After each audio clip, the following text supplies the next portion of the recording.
आज हम इस पे बात कर रहे हैं कि हम सोचते कैसे हैं।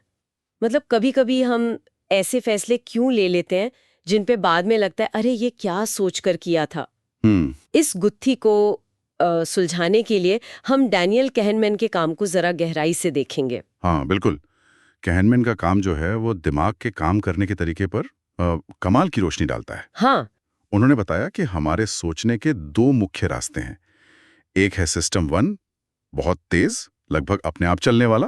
अच्छा। और दूसरा है सिस्टम टू, वो धीमा है, ज्यादा मेहनत और ध्यान मांगता है। सिस्टम 1 और सिस्टम 2, ठीक है। आज हम इन्हीं दो सिस्टम्स को समझेंगे और देखेंगे कि ये हमारे रोजमर्रा के फैसलों पर कैसे असर डालते हैं। तो सिस्टम 1 से शुरू करते हैं। आपने कहा ये तेज है, मतलब जैसे पलक झपकते ही कोई रिएक्शन देना। बिल्कुल, बिल्कुल। ये हमारी सहज बुद्धि है, इंट्यूशन जिसे कहते हैं। हाँ। जैसे किसी पहचान वाले का चेहरा देखा, फौरन पहचान लिया, या 2+2 तुरंत जवाब आया 4। हाँ, ये तो बिना सोचे ही हो जाता है। हाँ, ये सब बिना ज्यादा सोचे विचारे अपने आप होता है।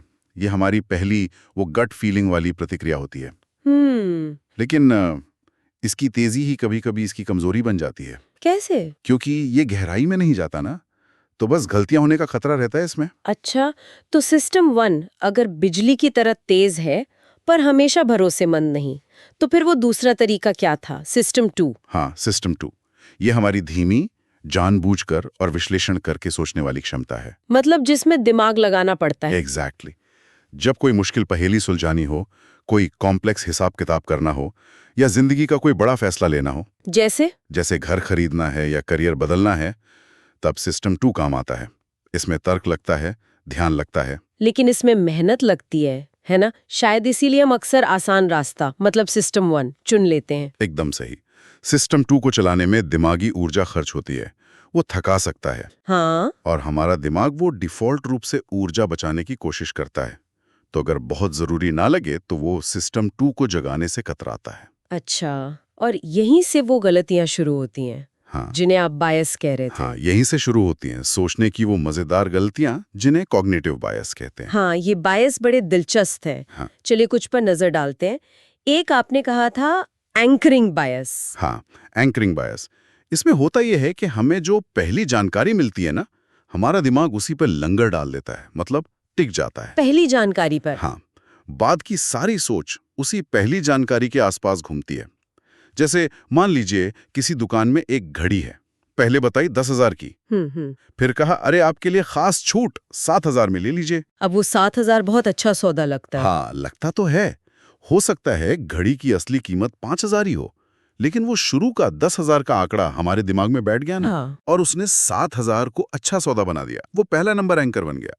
ये तो खूब होता है, शॉपिंग में तो बहुत होता है। बिल्कुल। और एक और बताया था आपने, अवेलेबिलिटी बायस। वो क्या है? कि जो चीज आसानी से याद आ जाए। सही पकड़ा।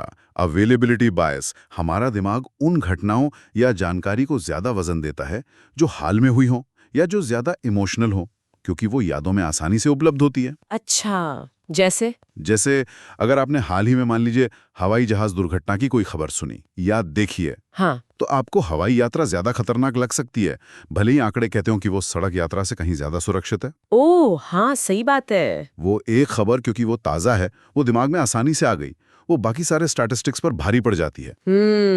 और एक और है लॉस एवर्जन, ये भी बड़ा महत्वपूर्ण है। लॉस अवर्जन, नुकसान से बचना। हाँ, इसका सीधा मतलब है कि हमें नुकसान उठाने का डर फायदा पाने की खुशी से कहीं ज्यादा महसूस होता है, ज्यादा गहरा असर डालता है।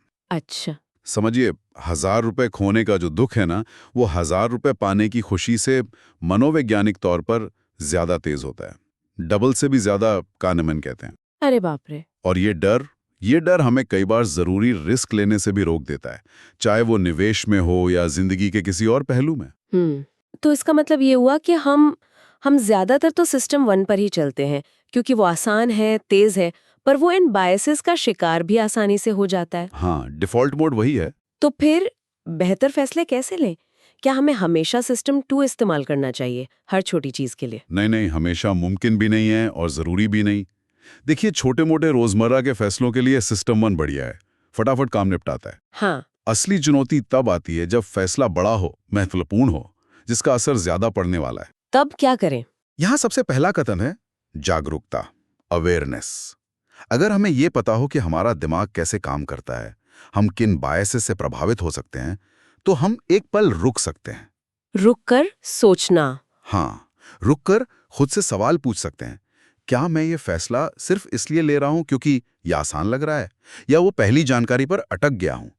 क्या मैंने वाकई सारे पहलू देखे हैं? क्या ये इमोशनल रिएक्शन है या सोचा समझा फैसला है? यानी कि रुक कर सोचने की आदत डालनी होगी, खासकर बड़े फैसलों से पहले। बिल्कुल।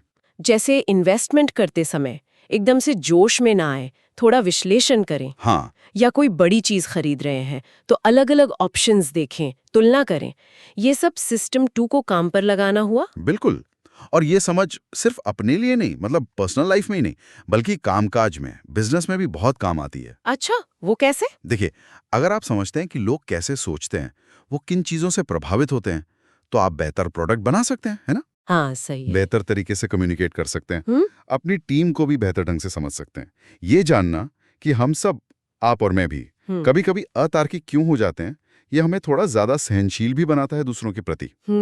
ये बात तो है। तो कुल मिला के कहनमैन का ये जो फ्रेमवर्क है सिस्टम 1 और 2 का, ये हमें अपने ही दिमाग की चाबियां देता है एक तरह से। हाँ, कह सकते हैं। ये समझने में मदद करता है कि हम क्यों वैसा सोचते हैं जैसा हम सोचते हैं, और कहाँ हम चूक सकते हैं। अगली बार कोई अहम फैसला लेते वक्त शायद खुद से ये पूछना फायदेमंद हो, ये मेरे दिमाग का तेज ऑटो पायलट वाला हिस्सा बोल रहा है या धीमा सोच समझ वाला हिस्सा। बिल्कुल। और जाते जाते एक विचार छोड़ जाते हैं जो कहनमन के काम का निचोड़ है एक तरह से। बताइए। वो कहते हैं, हम अक्सर ये सोचते हैं कि हम बहुत सोच समझकर फैसले लेते हैं, पर हकीकत ये है कि हम अक्सर बिना ठीक से सोचे ही सोच लेते हैं। वाह, ये तो गहरी बात है। हाँ, जरा सोचिए, हमारे दिन भर के कितने फैसले वाकई सिस्टम 2 वाले होते हैं और कितने बस सिस्टम 1 की तेज धारा में बह जाते हैं। इस पर सोचा जा सकता है।